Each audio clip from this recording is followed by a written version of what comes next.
Shabbat Shalom. As many of you might know or even suspect, when I was younger, I was introduced to the corrupting influence of Monty Python. Thankfully, the various videos of the skits that we did for different high school projects are gone, so you can't see me trying to perform some of those. But I would like to point out that one of the very funny parts of their movie Life of Brian is actually done earlier in the Talmud. It's not quite as funny in the Talmud, although there is still a little bit of humor to it. It is the classic skit, "What have the Romans ever done for us?" Am I speaking to a crowd that knows this or not?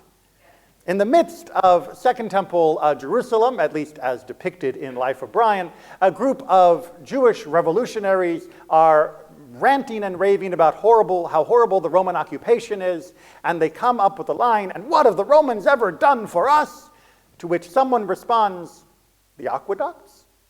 And they go, "Well, yeah, the aqueducts are good. Sanitation, law enforcement, the vineyards, they begin to list all of the things that actually Rome has done. Now, it's fair to say that in reality, the Roman activities were perhaps not as benign as portrayed in Life of Brian, but more importantly, in the Talmud, the exact same argument plays out. Rabbi Shimon Bar Yochai, one of the later rabbis under Roman occupation, is sitting and chatting with some friends, presumably in confidence, and they too are debating, what have the Romans ever done for us? And one of them helpfully suggests that, well, you know, they've built these marketplaces, they've built the roads and the bridges, and one of the other rabbis there remains silent. One of them praises and says, indeed, these are good accomplishments. And Rabbi Shimon Bar Yochai very famously says, I'm sorry, you're saying that it's great that they built the marketplaces? Why did they build the marketplaces? In order to have a place, checking the age of our group here, in order to have a place for the prostitutes to ply their trade. That's why they built the marketplace. Why did they build the bridges? In order to put toll collectors on them to extort the passerbys. The Romans have never done anything for anyone except for their own greed and idolatry. Unfortunately, it was not a confidential meeting, as one of the people there snitched about Rabbi Shimon Bar Yochai to the Romans. And the Romans, perpetually unable to take a joke or criticism, set out a warrant for his execution. The other rabbi, who was merely silent, neither condemning nor praising the Romans, he was exiled. So again, the Romans, not much of a sense of humor.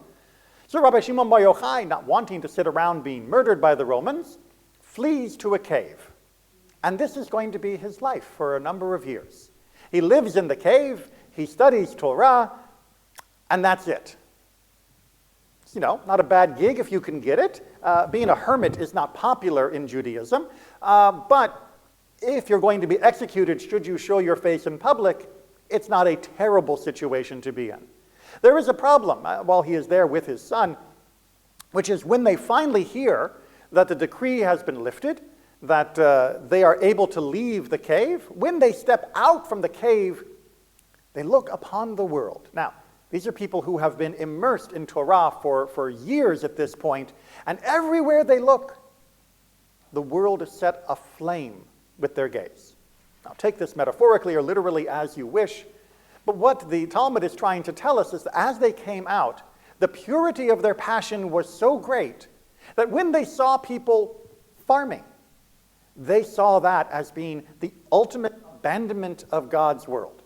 What does God want from you? He wants you to study. How can you waste your time growing wheat when you could be learning, when you could be in connection with God and trying to elevate your spirit to a higher level? How dare you waste that time? And the fields were put on fire. Now, you may be noticing something here, not just the obvious, but you may be noticing that what happened during that time in the cave actually exacerbated the cynicism of Rabbi Shimon Bar Yochai.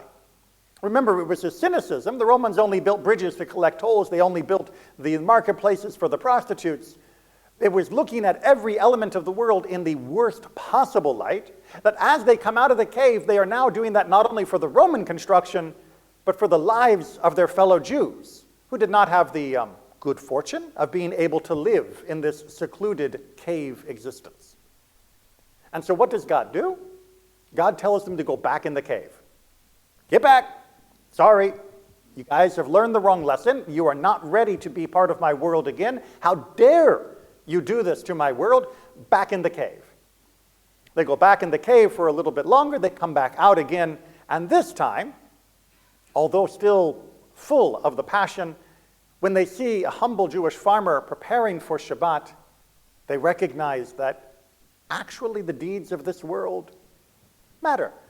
That it is not all a vanity. It is not all a waste. It is not all a distraction. That this world is not merely a veil held between us and God, but this world is a vehicle allowing us to connect to God. And that the average person who lacks either the skill, spirit, or time of Rabbi Shimon Bar Yochai deserves to live in peace without the cynicism and attacks of Rabbi Shimon Bar Yochai as he pursues his way in this world. One of my favorite stories in the entire Talmud. Many, many different layers there. But the primary layer I want to focus on today is that Rabbi Shimon Bar Yochai thought that he was standing up for God. He thought he was standing up for the good that Torah was meant to bring to this world. But his vision of it lacked an essential element. It lacked hope. It lacked hope. Where he looked out at the world, all he saw was the pain. All he saw was the terror. All he saw was the suffering. All he saw was the lying, the deceit, the corruption. And he had no hope that it would be better. Therefore, all that existed was pointless. Because without hope, everything that is wrong will only perpetuate. Hope is essential. And hope is something that is built into halakha, and yet he missed this element. One of the most famous sections of Jewish law, because it is used often as a starting place for anybody who wants to study, is the question of lost and found. It's a very relevant topic, comes up all the time in our world. It used to be more in the past when we actually interacted with other human beings on a greater frequency. But it still comes up quite often, and the Torah has a lot to say about it, and so does halakha. But there are concepts embedded within the laws of halakha around lost and found that are more profound than just you need to return lost objects. Because think about that obligation for 1 minute. Why? Don't we say, finders keepers, losers weepers? Isn't that the basic idea? Well, yes and no. If I were to say you are walking down the street and you find a wallet, what do you do? What do you do? You pick it up, you see if you can figure out whose it is, and let's imagine that there's a nice driver's license, very clear inside there. Then you return it. Right? And there are different vehicles for returning it. You can often drop it in a mailbox if you can find one. You can mail it yourself. You can take it to a police station. There's lots of different ways to make sure it gets back to the original owner. And in the process, you can take the cash out and put it in your pocket, presuming this person actually still uses cash. You all remember cash, right? No, we're not allowed to take the cash? Why not? It belongs to him? All right, so let's imagine you're walking down the street and you find $20 sitting on the ground, just floating there on the ground. It's yours. Jewish law is very clear on this distinction. In a wallet, it's not yours. Floating on the ground, it is yours. $1,000 sitting on the ground is yours, whereas $1 sitting in a wallet is not. It's not about the amount. So what's it about? Oh, someone owns that $1,000 bill. The ability to return it. Why does that matter? It matters because of the mental state of the person who lost it. Rabbinic law says that what happens is when you lose an item, you will either despair of finding it again, or you will not despair of finding it again. Once you have despaired, then it becomes hefker. It becomes ownerless. When you go through the process of yeush, is the technical term that gets used, the act of despairing over its ever return, because there is no identifying feature on it, because you don't even know where it was, because there's no obligation to anybody to return such an item as this, then you relinquish ownership of the item. It isn't because it's ownerless simply by being on the ground. It is ownerless because someone else gave up, because someone else no longer has hope. So now it belongs to the wind, and you are as good as the wind, so you're welcome to take it.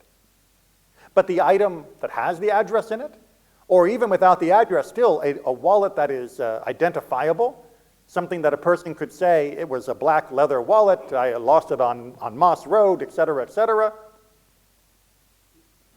They have not given up. Now, you may think they should give up. There's a whole game show in Japan where they'll put wallets out in the middle of random places and let the contestant leave it there and continue to add how much money is in the wallet. This only works in Japan because it takes a very long time before someone will take it. And actually, the rules of that had to be changed, that it wasn't even take it, it had to be even touch it. Because if someone picked it up and took it to the police station, then the game wouldn't work. So they actually had to make it. And in many other countries, yes, but honestly, let's imagine you drop your wallet in the middle of the mall. Right? You're out there doing your holiday shopping, and you drop your wallet, you didn't notice it, you're back in your car, you turn around, you come back to the mall. Are you expecting to find it? Are you expecting to find it with the cash inside? You're already despairing. You're already engaging in yayush. And what does Jewish law tell us then? Does that mean that that wallet becomes the property of the person who picked it up and didn't return it? No. Because they don't know that you have already given up. They don't know that you are despairing of its return, and they have no right to assume that. Even if 99% of the time wallets are not returned to their owners, the fact that they could be returned to the owners, Jewish law tells us means that you cannot assume that the rightful owner has despaired. You cannot assume that they have lost hope. Therefore, it does not become your property. It must still be turned in or otherwise returned to the rightful owner. Jewish laws of lost and found are built on the idea that we maintain hope, even when it's stupid to do so. And that means that it's not yours. You have to do the correct thing. Find the owner, find the lost and found, make sure it gets back to someone. Even if you think they should have given up, even if you would have had no hope in that situation, it is not your right to say that the rightful owner has given up, therefore I can pocket it. You must operate off an assumption that the real owner has not given up hope. Judaism holds out hope as being a fundamental element of our life. How could it not be? Were we to give up hope, would we still be here? Were we to have given up hope 100 years ago, 1,000 years ago, 2,000 years ago? Were they to have given up hope in the story that we read this morning? Where would we be? We would be dust. We would be gone. And yet too often we act as though we have no hope. Secretly, we keep a little flame maybe somewhere for a rainy day. But too often in our daily behavior, we act as though we had no hope. We act as though we were Rabbi Shimon Bar Yochai. The world is pointless. People are terrible. Ugh, have you seen the news? And it doesn't matter what comes next. By that groan and introduction, you have already told me that you have given up hope. That whatever is there, people, governments, it's all corrupt. It's all terrible. You can't trust anyone. No one's trying to do the right thing. People say more unflattering things about the current government or population than Rabbi Shimon Bar Yochai said about the Romans. Thankfully, we don't live in a country where you can be exiled to a cave for that. But people certainly will use other means of showing their disapproval. But why have we given up hope? Why do we act, at least, like we have given up hope? Really? Is the news that bad? Does that make you think that all human beings are horrible? That we are living in some unredeemable dystopian society? Do you honestly believe that? How do you step foot out of your house if you do? Do you think the majority of the people out there would do you harm if they thought they could get away with it? I can tell you the answer is no. Because were they to feel that way, there would be a lot more violence than there currently is. And yes, it may feel like there's a lot of violence, but for those of you looking around the room, this is the majority of you who are at least my age or maybe even a little older. You may not remember this, but things used to be worse in this country. In terms of the amount of violence, in terms of the amount of corruption, in terms of the amount of mistrust among different peoples and groups. It used to be worse by every measure. Go look up the violent crime statistics of the 1980s. I dare you. And then tell me that we're living in a more dangerous society today. Go look up the issues of corruption that happened throughout this country's history and tell me that now the government can't be trusted. Now we can't trust democracy. That now we need to treat our institutions as though they are rotten to the core. Honestly, who sold you that lie? Who made you think that it was hopeless? Who made you think that you can't make a difference? Who made you think that that wallet on the street, you might as well take it because if you don't, someone else will, and that means you're a sucker because you didn't take what you could? Who made you think that? Certainly wasn't Torah, and it certainly wasn't Jewish history. Jewish history has told us time and time again that no matter how bad it looks, we can do better, and we will survive, and it will get better than this. When did you decide that was wrong? When did you decide that the existence of the Jewish people is not a miracle that should teach you to have hope for anything? When did you decide to turn your back on that? How were you convinced? Why be apathetic? Why be hopeless? Shimon Bar Yochai was taught this lesson harshly by God. We have the benefit of reading the story of what happens when you think that you recognize all the flaws in the world and that there is no point to its existence. We have been told, get back in the cave and come back out when you're ready to be a better human being.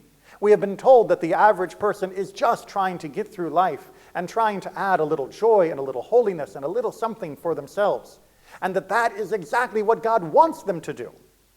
That doesn't make them wrong. It doesn't make them banal. It doesn't make them venal. It doesn't make them corrupt. And we have to have hope that the good people who are out there, the good people in this room, will remember that. Because without hope, you end up in a cave. Without hope, the Romans win, long term. With hope, all things are possible. Shabbat Shalom.